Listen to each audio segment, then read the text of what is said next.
Hey guys, Christine here, and as you can tell, I'm going to draw my life, well, to the best of my ability. So it all started on November 3rd, 1986, when this little girl just popped her head right out of a trash can, and that's where my parents found me. Okay, maybe not, but this is what they told me growing up, and it kind of sticks with you.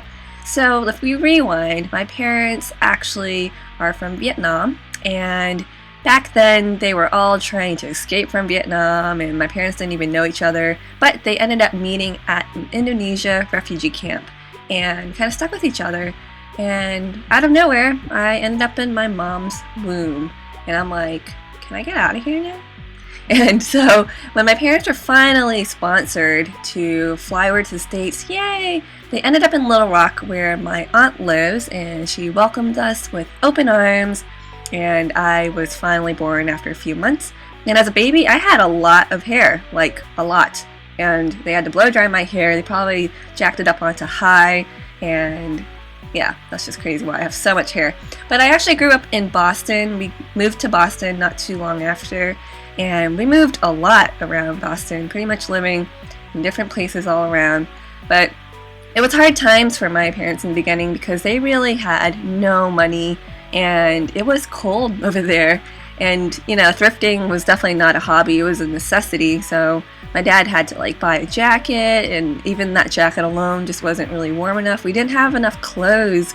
It was so tough. My parents had to work their butts off, and he remembers just carrying me in the middle of the night and wrapping me up in his jacket because it was just so cold, and he was just afraid for my health. And I actually did end up having pretty bad asthma. There was one time where I had the worst asthma attack that we thought I would die. But luckily, I ended up being just fine after 3 nights staying in the emergency room. So I also have a little brother, very close in age to me. There's that cute little guy right there. And despite always having to move so much and go to different schools and meet new people, I was glad that I at least had my brother. We were really good friends, and we just could always turn to each other and play with each other pretty much. So back in the day, we would play in our treehouse or play in our fort and play with worms and little caterpillars, which I used to think were cute for some reason. And of course, after school, we'd come home and watch Power Rangers. Awesome show. I do remember this one time in school, I was playing tic-tac-toe with this one kid, and he was gloating about it in my face because he won. And I thought it'd be appropriate to just yank his hair because I didn't win, so I was a sore loser. And I got sent to the wall, and I had to stand there for 15 minutes during recess. Those are 15 minutes I'll never get back. But otherwise, for the most part, we were good kids. I was like a little angel. Well, my brother, maybe not as much, but overall, we were good kids. Next thing I know, little Tina comes into our lives. Cutest baby there. I mean, look at her pudgy legs. And my grandma was living with us at that time, so she helped raise Tina. So as we approach our early teen years, I became more aware, and luckily I wasn't bullied too much, but there was this one time when I was walking down to lunch, this girl just decided to suddenly run up from behind me and knock me down.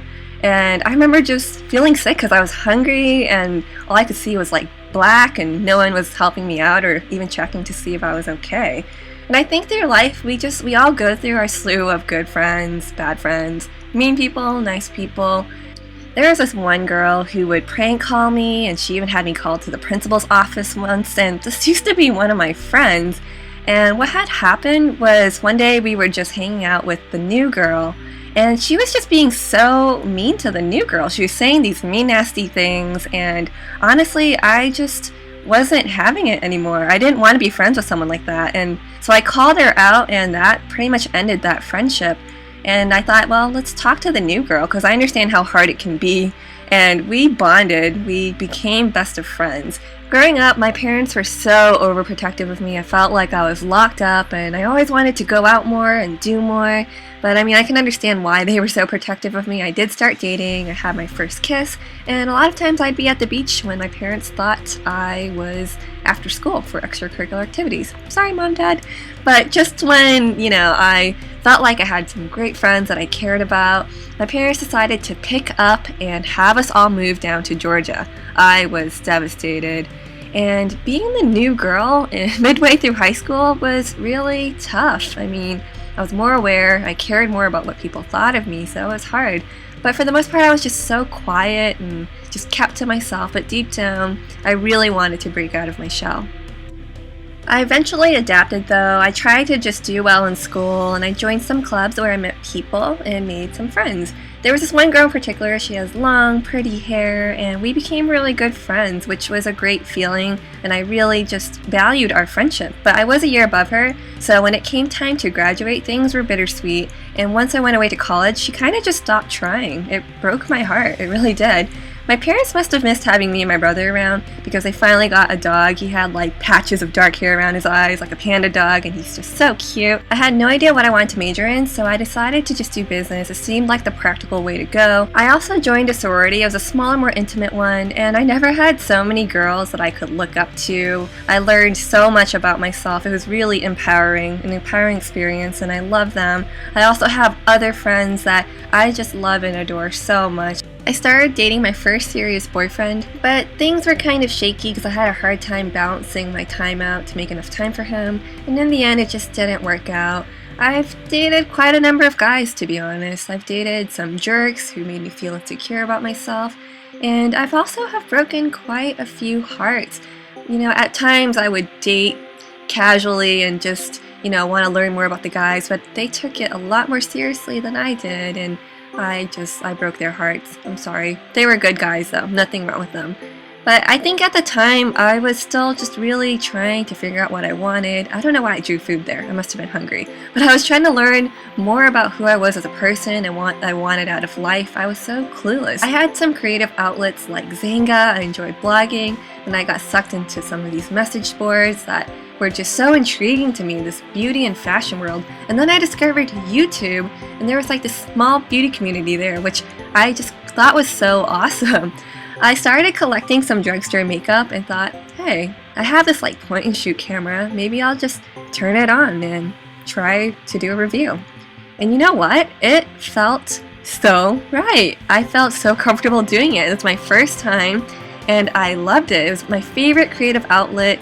I just fell in love with YouTube. I couldn't believe people were watching my videos and rating 4 and 5 stars. Do you guys remember that? Before they changed everything. And YouTube seriously became like a drug. It was addicting. Even when the trolls were around leaving really mean comments, I didn't mind it because I just enjoyed doing this so much, and I love you guys. I mean, it's been 5 years. Holy cow.